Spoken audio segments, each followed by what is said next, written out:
오늘 본문의 말씀은 로마서 14장 4절 말씀부터 9절까지 말씀입니다.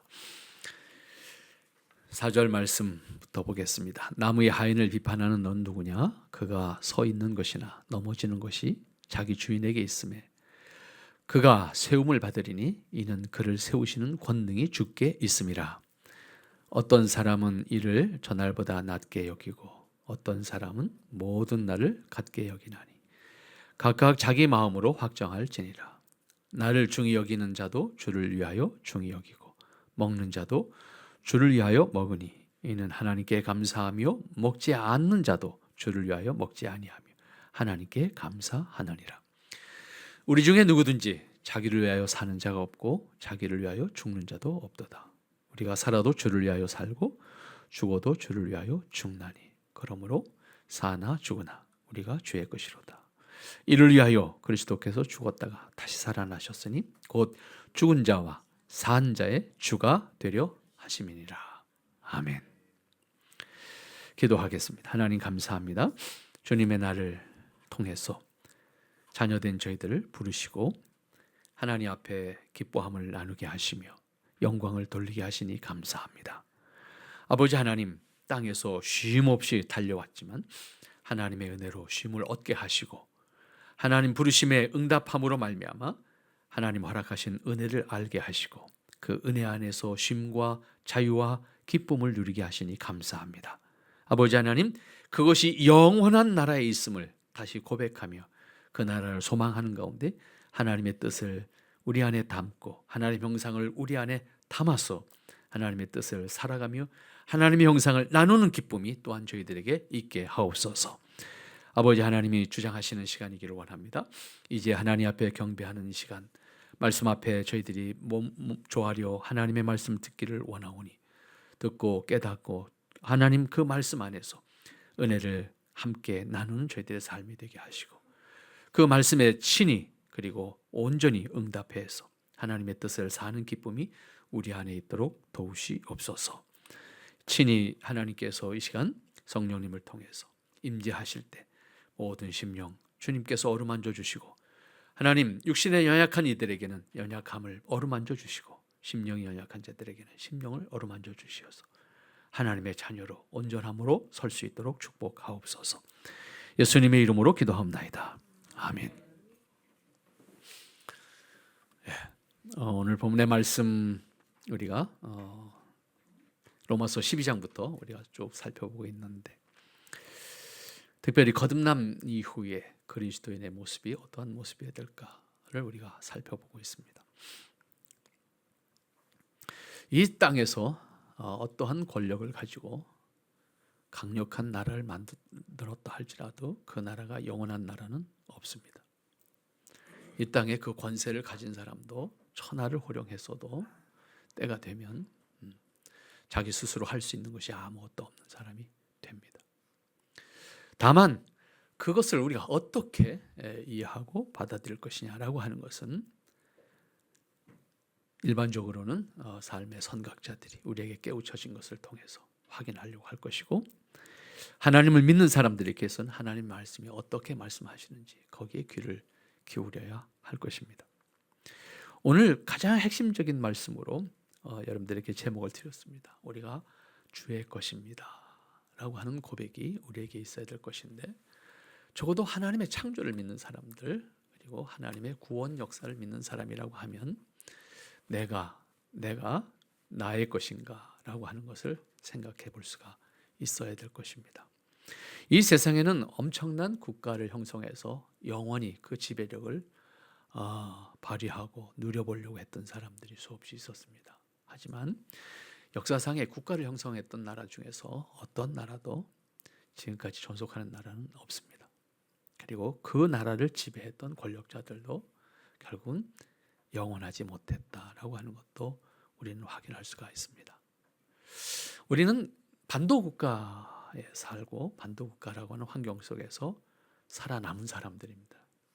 동아시아에서 우리만큼 강력한 민족은 없다고 생각합니다. 왜?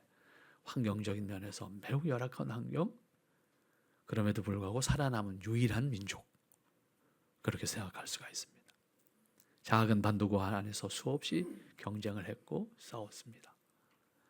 제가 지난 주간에 찾았던 일본의 도쿄 동쪽 지방에 그리고 오사카 북쪽 지방에 몇 곳을 선교 역사 탐방을 하면서 조금 겉들어서 한일 고대사의 자리들을 좀 정리해보는 시간을 가지면서 평소에 생각하지 못했던 것들을 느껴보도록 했습니다. 이 반도에서 사실 가장 큰 나라는 백제라고 하는 나라였습니다. 물론 정사로 이것을 어디까지 서술할 수 있느냐, 사실은 중국이 없으면 서술을 할 수 있을 거예요. 근데 중국이 워낙 강하기 때문에 이거를 썼다가는 중국한테 얻어맞거든. 그럼 못 쓴다고. 근데 사실은 백제가 지배했던 것이 한반도만일까라고 하는 것은 많은 역사가들이 고민하는 부분입니다. 백제가 지배했던 것은 사실은 중국 동해안을 따라서 쭉 나서 베트남까지입니다. 그리고 규슈와 오키나와 일부까지 또 백제의 영향권 속에 있었다라고 하는 것이 한번 역사책을 들여다보면 모든 사람들이 이해하는 부분입니다. 이 작은 반도에서 그러한 것을 어떻게 할 수가 있었을까? 그것은 영향력이죠. 군사력과 문화의 강국. 백제는 대단히 문화의 강국이었습니다. 그러나 그 백제가 망합니다. 그 백제가 망할 때 비로소 일본이라는 나라가 탄생합니다. 그럼 일본이라는 나라가 탄생할 때 그 주인공들이 누굴까? 바로 백제가 망한 후손들입니다. 그 역사가 사실은 나라를 주변으로 해서 그 주변에서 오사카 그리고 교토 동쪽 지방까지 쭉 연결되는 지역에 있습니다. 현장에는 있습니다. 그러나 일본 역사책에는 안 나옵니다.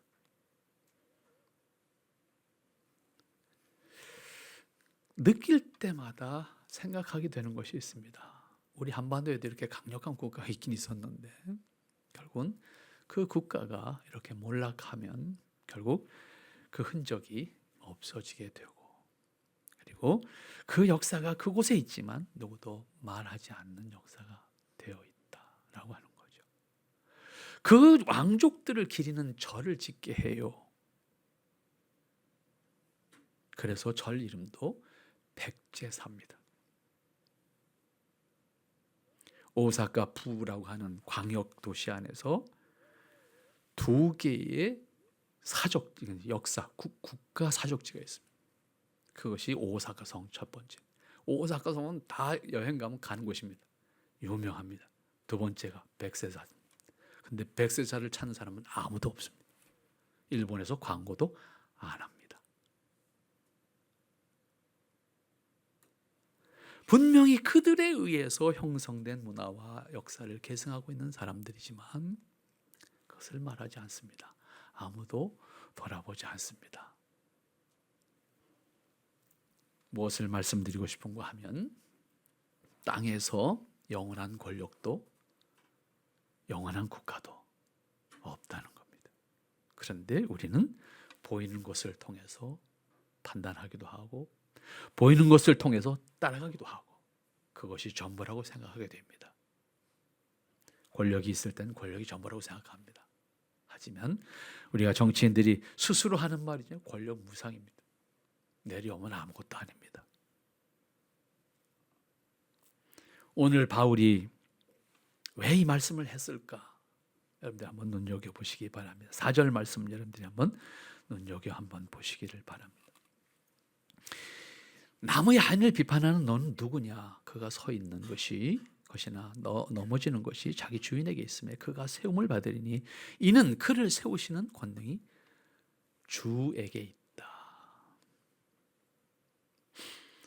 로마서 13장에서 말씀하고 있는 거듭난 사람이 자기 안에 채워야 하는 하나님의 형상에 대해서 우리가 살펴보고 있는 것인데, 하나님을 알지 못하거나 대적하는 사람들은 하나님의 형상으로서 자신인 것을 알지 못하는 사람은 오직 자신의 목적을 혹은 자신이 가지고 있는 것을 기준으로 해서 그것을 절대화해서 평가하고 행동합니다. 사물에 대한 판단도 다르지 않습니다. 자기가 기준입니다. 나의 필요에 의해서 결정합니다. 예를 들어서 사람들은 자기의 필요와 자신의 소유, 자신이 가지고 있는 것을 통해서 모든 현상을 평가합니다. 이건 좋은 거야, 이건 나쁜 거야, 나한테 유리한 거야, 불리한 거야. 그래서 아무 말도 안 하고 있는 날아가는 새들 보고 저거는 익조야 그렇게 표현하고 저거는 해조야 그런다고. 걔가 우리한테 뭐라 그랬나요? 내가 판단하는 거예요. 쟤는 좋은 새고 쟤는 나쁜 새래. 판단 기준이 나예요. 많은 벌레들도 마찬가지예요. 이건 해충이고 이건 익충이래. 뭘 기준으로? 내 기준으로.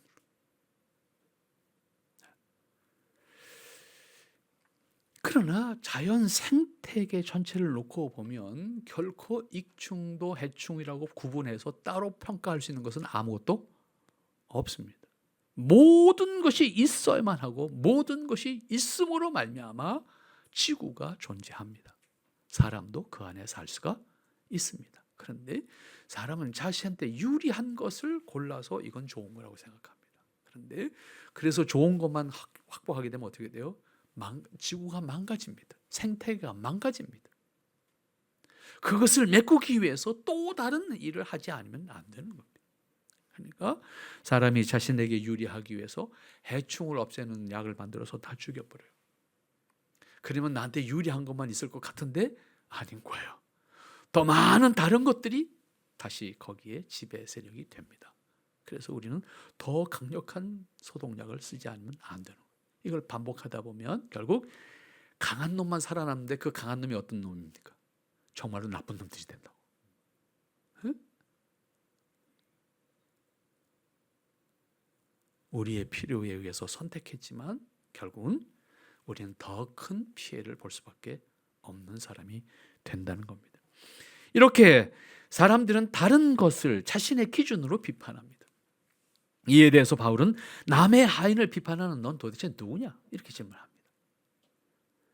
하인은 주인의 말을 받들어서 그의 모습을 가지고 있는 것뿐인데 그를 네가 비판한다고 하면 넌 도대체 어떻게 생겨먹은 사람이냐? 이렇게 말하는 겁니다.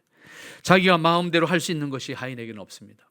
주인이 있어라 하는 곳에 있어야 하고 하라 하는 것을 하고 있을 뿐인데 제3자가 보고 넌 왜 그러냐라고 비판을 한다고 하면 비판은 넌 도대체 어떻게 생긴 사람이냐라고 하는 거지요. 오직 주인이 하라는 대로 있어야 할 곳에 정해지면 그 자리에 있어야 하는 것이 하인이고 그런 하인을 향해서 너는 왜 거기 있느냐, 너는 왜 그렇게 하고 있느냐, 너는 왜 그렇게 생겼느냐고 따진다고 하면 하인은 뭐라고 대답을 해야 하겠습니까? 자기가 거기에 있어야 하고 그렇게 해야 하는 것은 오직 주인의 뜻이고 주인의 명령이었습니다. 이때 하인의 책임은 없습니다. 그럼에도 그 하인을 책망한다고 하면 그것은 주인을 책망하는 것이 되겠죠. 여기서 생각해야 될 것이 무엇입니까? 그런 의미에서 그리스도인은 하인과 같은 신분에 놓여 있다는 것을 먼저 한번 생각해 보면 좋겠습니다. 그러니까 참으로 하나님을 아버지 혹은 주님으로 고백하는 사람이라고 하면 자신이 있어야 하고 행해야 될 것은 주인의 뜻과 의지에 달려 있다라고 하는 사실을 우리는 전제해서 내 자신의 있어야 될 것, 내가 해야 될 것, 내가 말해야 될 것 생각할 수 있어야 되는 거죠. 근데 우리는 입으로 하나님을 주님이라고 부르잖아요. 주님이라고 부를 때 나는 그의 것이라고, 주님의 것이라고 내가 인정하는 거잖아요. 사실은 인정하기 전에 우린 주님의 것이에요. 그분이 창조주고 그분이 구세주이기 때문에. 그런데 그 사실을 나중에 깨달은 게 나잖아요. 그럼 우리가 고백하듯이 하나님이 나의 주님이라고 한다면 나는 그 주님의 뜻대로 내 모습이 있어야 되는 것 아니겠습니까? 그런데 여전히 우리가 거듭났음을 말하면서도 불구하고 또 하나님을 나의 주님이라고 고백하면서도 불구하고 나의 주인은 여전히 나 자신입니다. 여기에 우리가 극복하지 않으면 안 되는 인간적 한계가 있는 겁니다. 그리스도인은 단지 자신의 필요와 소유에 의해서 판단하고 행동하는 사람이 아닙니다. 그리스도인은 자신을 지으신 것은 물론이고 자신을 구원하신 하나님의 뜻에 따라서 자신이 있어야 될 것, 자신이 해야 될 것을 생각하고 거기에 있어야 하는 사람입니다. 그러한 의미에서 그리스도인은 다른 사람을 평가함에 있어서도 자기가 기준이어서는 안 됩니다. 주인이 기준이어야 돼요. 하나님이 그를 향해서 어떤 뜻을 가지고 계실까? 우리가 모르면 우리가 섣불리 판단하고 비판해서는 안 되죠. 모든 생태계의 환경 속에 있어야 되는 모든 것들이 있어야 하는 것처럼 그것을 통해서 전체 지구가 온전하게 유지되는 것처럼 우리가 알지 못하기 때문에 단지 부정한다고 하면 우리 스스로가 어리석은 것이 되고 그만큼 더 많은 손해를 보게 될 것입니다. 이것은 사람이 다른 사람을 대할 때도 같은 자세이어야 된다는 것입니다. 우리가 그냥 외적으로 표현할 수 있는 외모를 보고 표현할 때도 그런 말이 있지 않습니까? 키가 큰 사람은 작은 사람을 향해서 넌 왜 작냐 이렇게 표현한다면 작고 싶어서 작은 사람은 없잖아요. 큰 사람한테 너는 왜 크냐고 또 따진다고 하면 반대로 내가 크고 싶어서 큰 건 아니잖아요. 그런 의미에서 작은 사람, 큰 사람을 비판해도 안 되는 거예요. 큰 사람이 작은 사람을 비판해도 안 되는 거죠. 인간의 문제는 인간이 선택할 때 문제가 되는 거예요. 오늘날 성비 문제가 심각하게 나오지 않습니까? 인간이 인위적으로 성을 선택할 때에 생기는 문제입니다. 인간이 창조받은 이후에 지금까지 성비의 문제가 돼서 지구가 문제 생긴 적은 없습니다. 그러나 인간이 남자와 여자를 선택해서 낳을 때 비로소 문제가 생긴 거예요. 선택할 수 있는 기술과 지혜가 없었다면 그런 일은 이 지구에 생기지 않습니다. 개인을 보면 어느 집은 딸만 있고 어느 집은 아들만 있어. 그래서 불만이 생겨. 하지만 지구 전체를 보면 균형이 딱 맞아.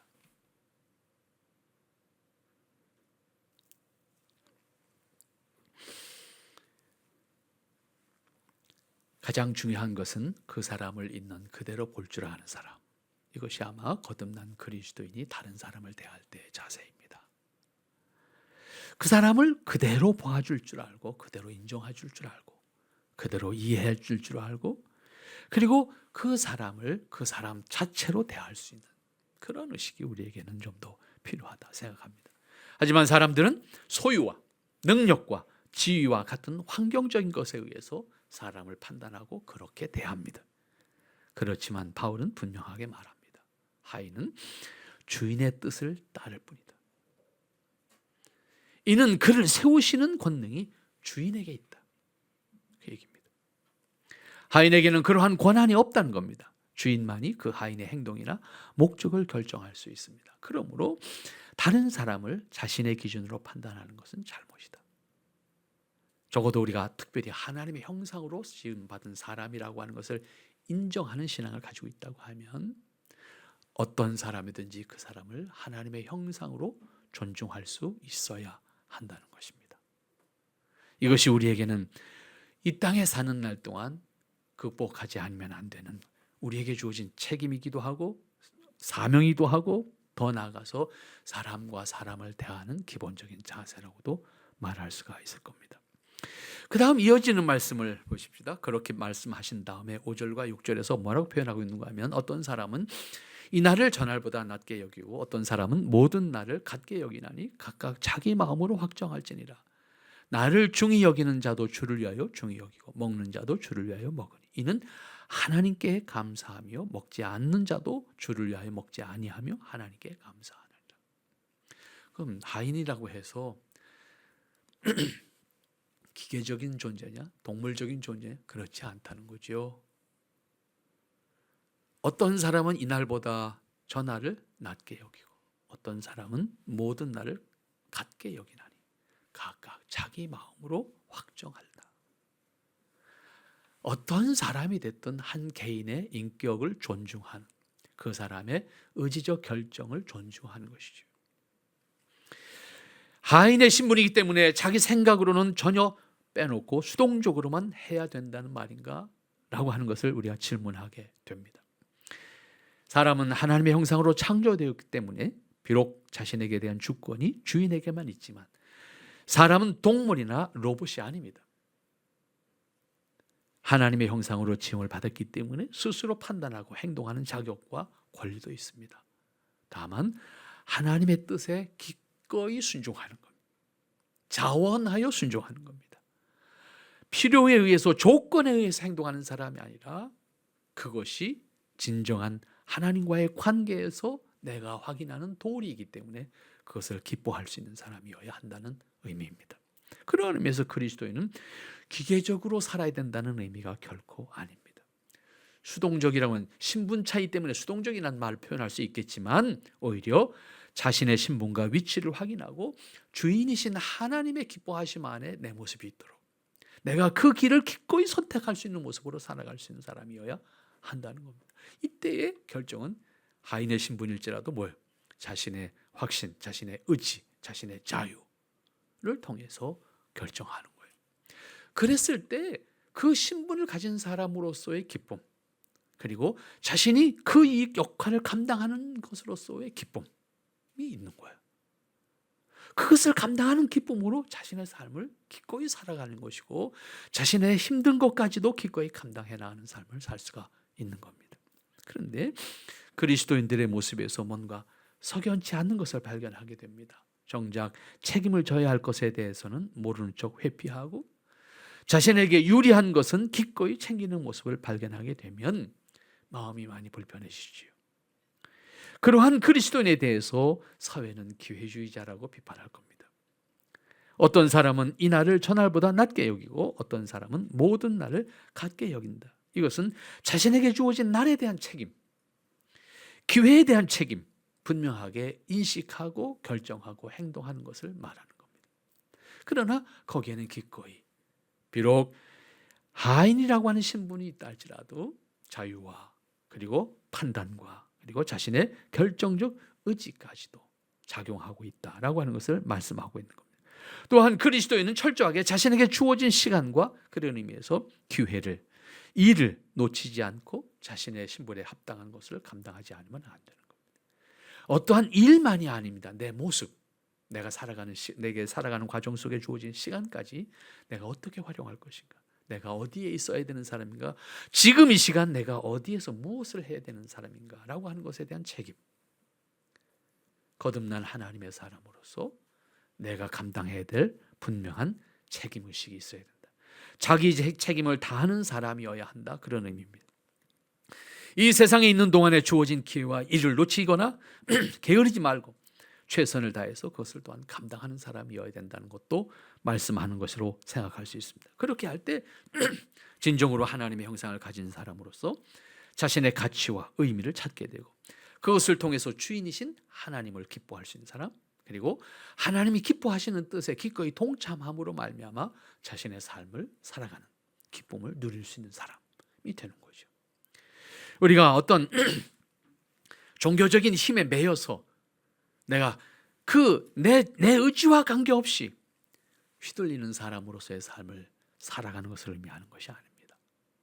하나님께서 사람을 하나님의 형상으로 지으셔서 기꺼이 하나님과 대면할 수 있는, 대면이라고 하는 것이 눈과 눈으로 볼 수 있다는 의미는 아니지만 적어도 하나님과의 관계 속에서 자기 책임을 다할 수 있는, 이때 자기 책임은 하나님의 형상으로서의 자기 책임입니다. 하나님의 형상으로서 나의 모습은 어떠한 것일까? 그러므로 이 6절 말씀에서 5절 말씀 마지막 부분에서 각자 자기 마음을 확정할지니라. 이것은 거듭난 그리스도인이 한 사람으로서 자기에게 주어진 일과 기회에 대한 책임을 다해야 된다. 주어진 시간을 결코 놓치지 않아야 된다라고 하는 가르침이기도 합니다.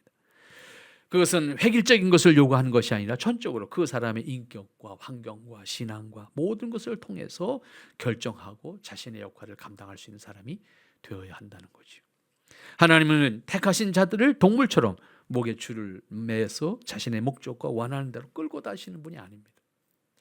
만일 우리가 하나님을 대적하고 하지 않더라도 그것을 통해서 하나님은 하나님의 뜻을 드러내실 겁니다. 그러나 그 주인공인 나는 결국 그로 말미암아 고통을 받게 될 겁니다. 괴로움을 겪게 될 겁니다. 사람은 인격이 없는 동물에 지나지 않아서는 안 된다. 그 이상도 그 이하도 아닌 그냥 동물이 되어서는 안 된다. 하지만 여기서 분명하게 말씀하고 있습니다. 각자가 자기 마음을 확정하라고 합니다. 이것은 방종하거나 내키는 대로 하라는 것이 아닙니다. 전제된 것이 있습니다. 그것은 종이라는 신분, 거듭났다라고 하는 신분, 하나님의 자녀라고 하는 신분, 하나님 나라의 백성이라고 하는 신분, 더 궁극적으로는 하나님의 형상을 허락받은 사람이라고 하는 신분으로서 내 신분에 합당한 것이 무엇일까?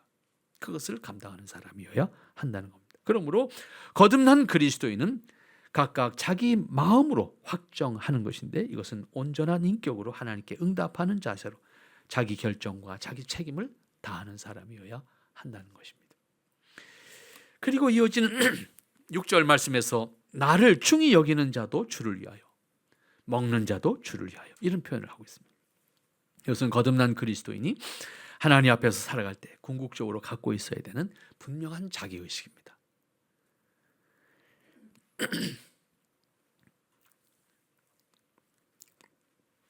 이러한 자세를 가지는 것이 참된 그리스도인의 자세이고 참된 그리스도인의 모습입니다. 그리스도인에게 있어서 주어진 모든 시간과 일과 직분을 통해서 그것을 감당할 때 그 궁극적인 목적은 하나님께 있어요. 주님께 있어요. 내가 나를 중히 여기는 것도 주를 위하여, 그리고 먹는 것도 주를 위하여, 먹지 않는 것도 주를 위하여. 그러므로 우리는 모든 것을 감사한다, 이런 표현하고 있습니다. 결국 나를 중히 여긴다라고 했을 때 내게 주어진 시간이 얼마 없으니까, 내가 젊음이 얼마 없으니까 라고 하는 단순한 나 중심의 생각이 아닌 거예요. 하나님께서 이 땅에서 내게 주어진 기회를 놓치는 사람이 돼서는 안 된다. 그런 의미에서 우리에게 주어진 시간을 충실히 살아갈 수 있는 사람이 된다. 하루 한순간을 충실히 살아가는 우리의 삶이 되어야 된다. 그렇다고 해서 우리가 일에 매여서 지쳐서 떨어지는 사람이 되도록 살라는 의미는 아닙니다. 하나님께서 우리에게 그렇게 요구하는 것도 결코 아닙니다. 다만 우리가 할 수 있는 한에서, 우리가 감당할 수 있는 한에서 우리에게 주어진 기회를 놓치지 않고, 그리고 그것은 나에게 주어진 시간이 아까워서가 아니라 내게 주어진 그 시간을 주신 하나님을 위해서, 그리고 그것을 통해서 드러나는 하나님의 뜻을 위해서 우리는 무엇이든지 선택할 수 있는 사람. 여기서 표현하면 나를 선택할 줄도 알고, 먹는 것도 선택할 줄 알고, 먹지 않는 것도 선택할 줄 아는 사람. 근데 우리는 이걸 다 보면 나를 위해서만 생각하잖아요. 내게 주어진 시간을 이렇게 쓸 때 내게 요만한 것이 돌아오니까 난 이렇게 쓰겠다. 먹을 때도 맛있는 것이 있어서 내가 실컷 먹겠다. 나를 위해서. 그리스도인의 판단력은 항상 주님께 있어야 돼요. 왜냐하면 우리가 주님의 것이기 때문에. 내가 지금 이걸 먹고, 또 이렇게만 또 얘기하면요, 힘들어져요, 마음이. 먹을 걸 놓고 내가 이거 먹을 건지 안 먹을 건지 주님 물어봐야 되겠습니다. 이렇게 하면 이때부터 심각해요. 우리에게 그렇게 강제적인 것이 아니에요. 지극히 자연스럽게. 그래서 인격을 주신 거예요. 자연스러운 인격적 판단을 우리가 함으로써 스스로 선택할 수 있어야지. 잠깐만요, 하나님한테 물어보고 먹을게요, 이렇게 되는 건 아니라면. 극단적인 신비주의로 가면 또 이렇게 됩니다, 실제적으로. 그러니까 매 순간 하나님께 내 허락받은 시간을 어떻게 쓸 것인지, 내게 일용한 것을 어떻게 먹을 것인지, 내가 종교적인 측면에서 지금 요 문제되는 문제는 종교적인 측면 문제 아닙니까? 제물에 바쳤던 걸 먹을 거냐 말 거냐 이 문제니까, 여러분, 내가 먹을 수도 있고 먹지 않을 수 있는데 어떻게 내가 판단을, 이 상황에서 무엇이 하나님을 위한 것이고, 무엇이 주님의 뜻을 드러내는 것이고, 무엇이 사람들에게 덕이 되는 것일까? 이것이 전제돼서 내가 판단할 줄 아는 사람이 돼야 된다는 거죠. 그런 의미에서 그리스도인은 좀 더 성숙한 사람이어야 돼요. 하나님의 형상으로서 나인 것을 사람들이, 저 사람은 하나님을 믿는 사람이라고 존경할 수 있는, 신뢰할 수 있는 그러한 대상으로서 모습이어야 된다는 얘기죠. 그러므로 모든 것이 결과적으로는 하나님께 감사요. 먹지 않는 자도 주를 위하여 먹지 않는 것이고, 그러니까 하나님께 감사요. 제물로 쓰였던 것을 먹는 것도 먹지 않는 것도 하나님의 영광을 위한 것이라면 내가 선택할 수 있는 것이고, 그로 인해서 우리가 하나님의 영광을 드러낼 수 있다고 하면 모두가 감사한 것이 되죠. 그런데 내 영심이나 혹은 내 자만심으로 인해서 선택한다고 하면 그것을 선택할 때는 사람들한테 굉장한 것이라고 생각할 수 있지 모르지만 조금 지나가면 어떻게 돼요? 후회하는 일이 생기죠. 우리 어렸을 때 그런 거 있잖아요. 애들끼리 놀다가 자기가 뭘 잘한다고 막 그러다가 너무 뛰어내려서 높은 데서 뛰어내리기 자랑하다가 다리 부러진 다음에 후회하는 거죠. 한번 뛰어냈을 때는 애들한테 야, 쟤 세다 뭐 이렇게 그 말 한마디 더 들으려고 한 번 더 뛰어 다리 부러지는 거죠. 이건 만용이에요.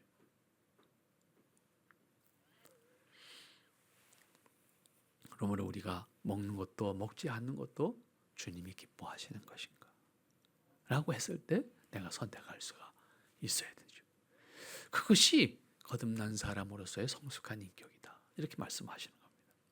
그 다음 우리가 7절부터 9절까지의 말씀을 또 살펴보도록 하겠습니다. 우리 중에 누구든지 자기를 위해 사는 자가 없고 자기를 위해 죽는 자도 없다.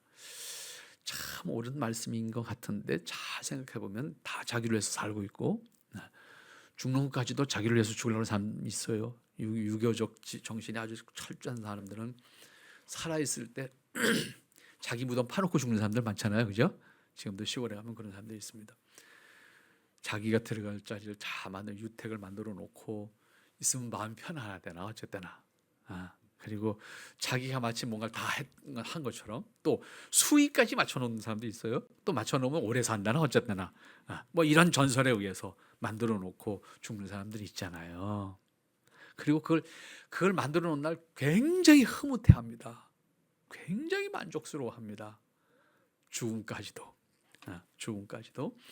자기를 위해서 죽는 듯이 그렇게 예비하는 사람들의 모습을 우리가 유교적 정서가 남아있는 곳에 가면 지금도 볼 수가 있습니다. 우리 중에 누구든지 자기를 위해 사는 자가 없고 자기를 위해 죽는 자가 없다. 이 말씀에 대해서 우리가 오해는 또한 해서는 안 될 것입니다. 사람이 존재하는 원리와 목적을 동시에 말씀하는 것이로 이해하면 될 것인데 이것을 오해하면 우리가 또 무책임한 사람 될 수 있습니다. 자기를 위해서 사는 자가 없다. 이 말은 창조 원리에서 누구도 자신이 태어나고 싶어서 태어난 사람은 아무도 없습니다. 자신의 모습이 원했기 때문에 지금의 모습인 사람도 없습니다. 만약 여러분들에게 태어나는 것을 다시 선택권을 준다 그러면 언제쯤 다시 태어나시고 싶어요?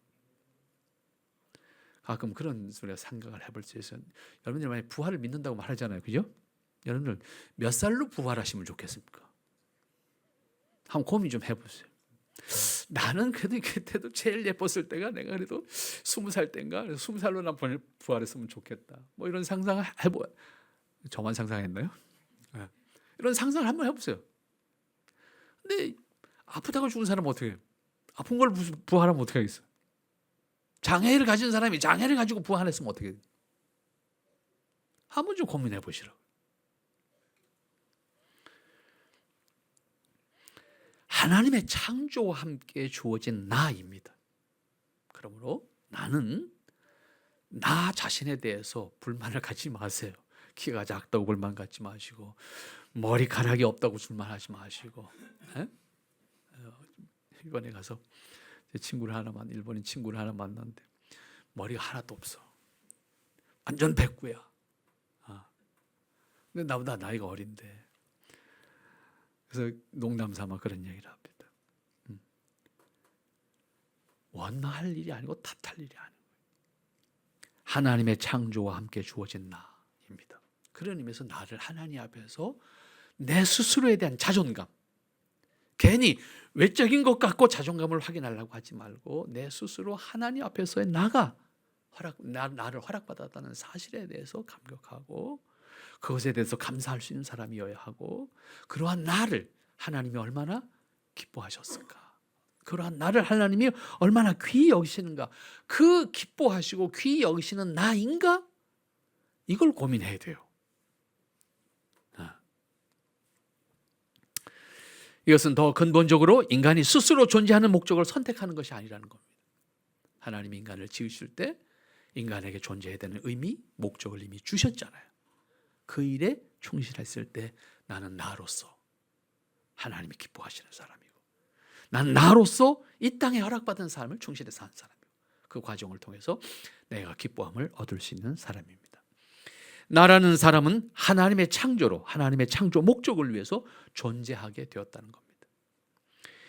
이것은 하나님의 창조 목적을 믿는 사람이라면 분명하게 고백하고 확신을 가져야 됩니다. 그래서 나는 결코 하나님에 의해서 존재하는 사람, 이걸 분명히 인정해야 돼요. 그런 의미에서 죽는 것도 다르지 않는 거예요. 죽음을 원하는 사람은 세상에 아무도 없습니다. 그러나 아담 이후에 우리는 죽음의 길을 갈 수밖에 없게 되었습니다. 그럼에도 불구하고 누구든지 죽음의 길을 가야 하는 것은 분명한 사실입니다. 또한 죽음의 길을 감에 있어서 자기를 위해서 그 길을 가는 사람도 없습니다. 자기를 위하여 죽는 자도 없다. 굳이 표현한다고 하면 자기를 위해서 살아야 한다는 표현은 혹 있을 수 있을지 모르지만 자기를 위해서 죽는 사람은 없을 겁니다. 그러나 인간으로 태어난 것과 함께 목적과 시간까지도 주어진 것이기 때문에 우리의 삶도 선택할 수 있는 것이 아닙니다. 조금 강하게 표현하면 살아야 하는 인생입니다. 내가 원하지 않더라도 살아야 한다는 말씀입니다.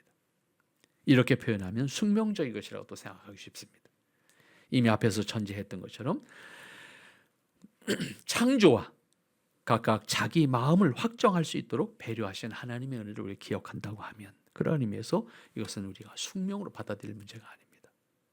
내게 주어진 시간, 내게 주어진 나의 모습을 하나님이 기뻐하시는 나의 모습으로 충실히 살아가는 것이 우리에게 주어진 사명이다라고 하는 겁니다.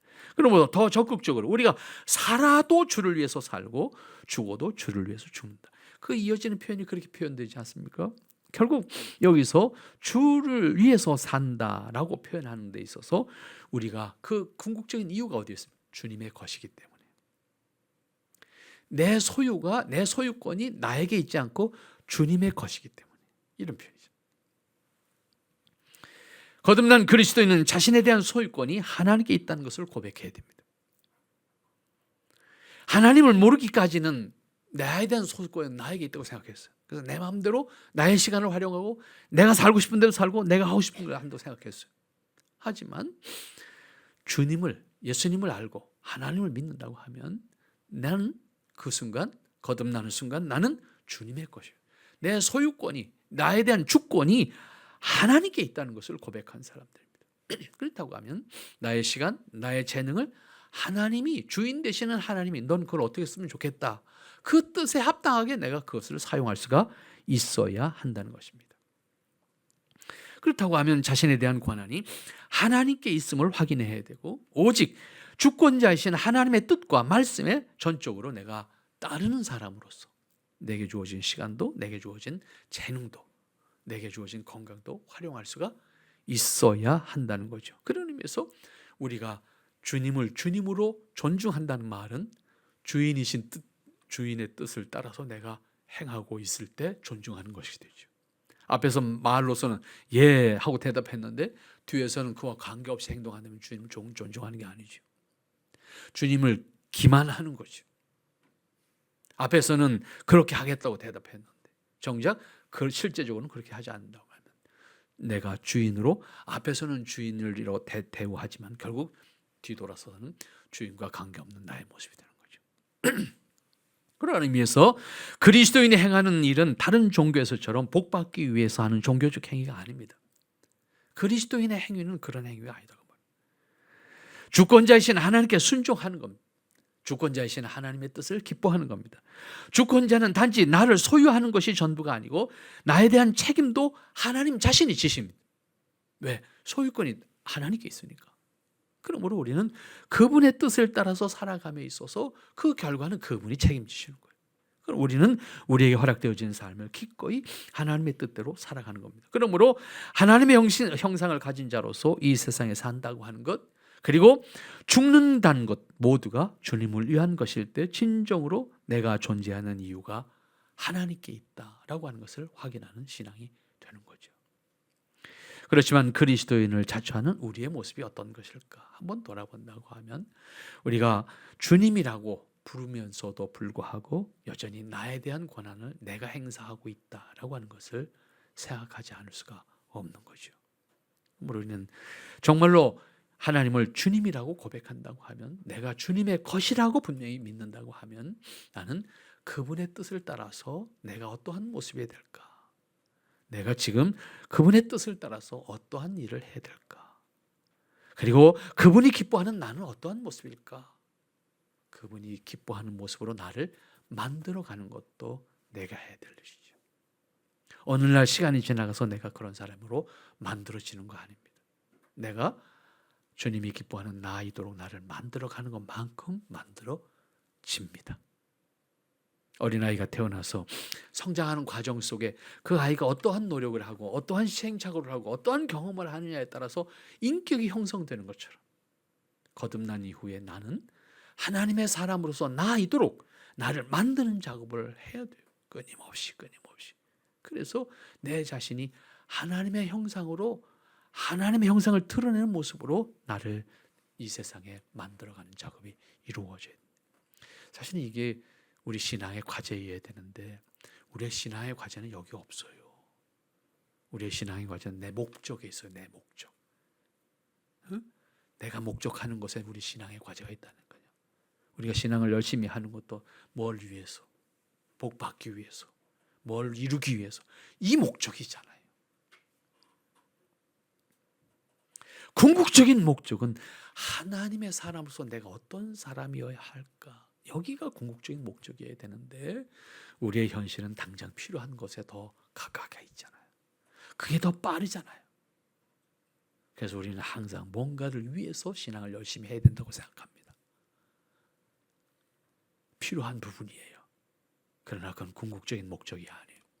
궁극적인 목적은 내가 하나님의 사람으로서 내가 어떤 사람이어야 하겠는가? 나를 만들어가는 거예요. 그것이 우리에게 있어서 궁극적인 목적입니다.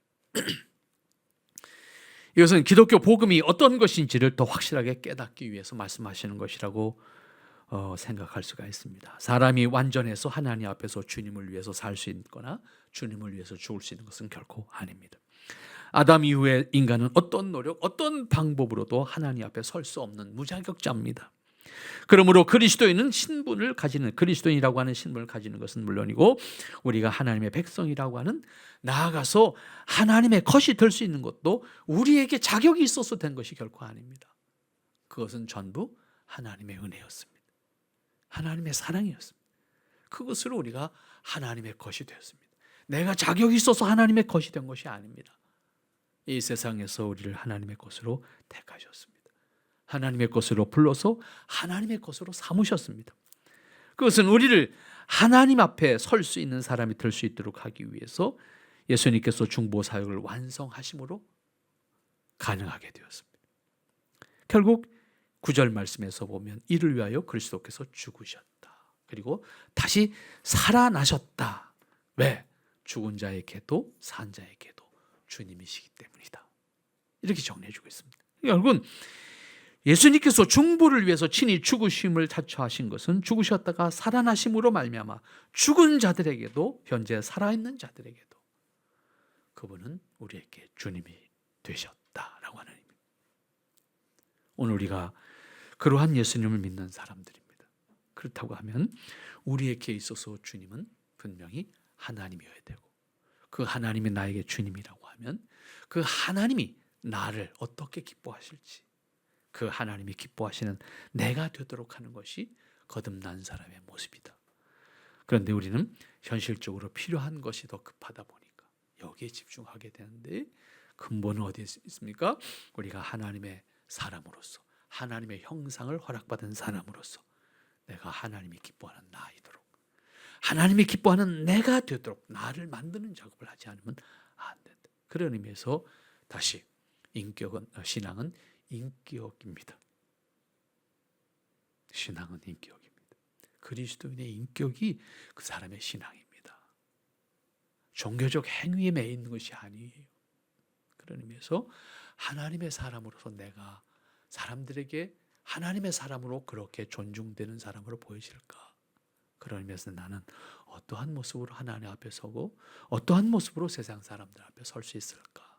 라고 하는 것에 우리의 신앙의 목적이 분명하게 있어야 되고, 그것을 통해서 여러분 스스로를 끊임없이 만들어가는, 그리고 하나님이 나와 동행하는 것을 체험하는, 매 순간 매 순간을 체험하면서 하나님의 뜻을 살아갈 수 있는 그런 여러분의 삶이 된다고 하면 우리에게 주어진 시간들 하나님이 기뻐하시고 또 하나님께서 허락하시는 아름다운 모습을 기꺼이 나누고 그리고 그것을 통해서 함께 기뻐할 수 있는 우리의 삶이 될 줄로 믿습니다.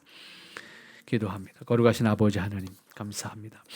우리가 연약하고 심히 연약하지만 그래서 하나님 당장 필요에 매일 수밖에 없고 눈에 보이는 것을 쫓을 수밖에 없지만 하나님 그럼에도 불구하고 우리를 사랑하시니 감사합니다. 그럼에도 불구하고 우리를 택하시니 감사합니다. 인도하시니 감사합니다. 주님의 길에서 주님의 기뻐하심 안에 구하는 저희들이 되도록 축복하옵소서. 주님의 은혜와 주님의 기뻐하심을 온전히 드러내며 살아갈 수 있는 하나님의 권속들 되게 하시옵소서.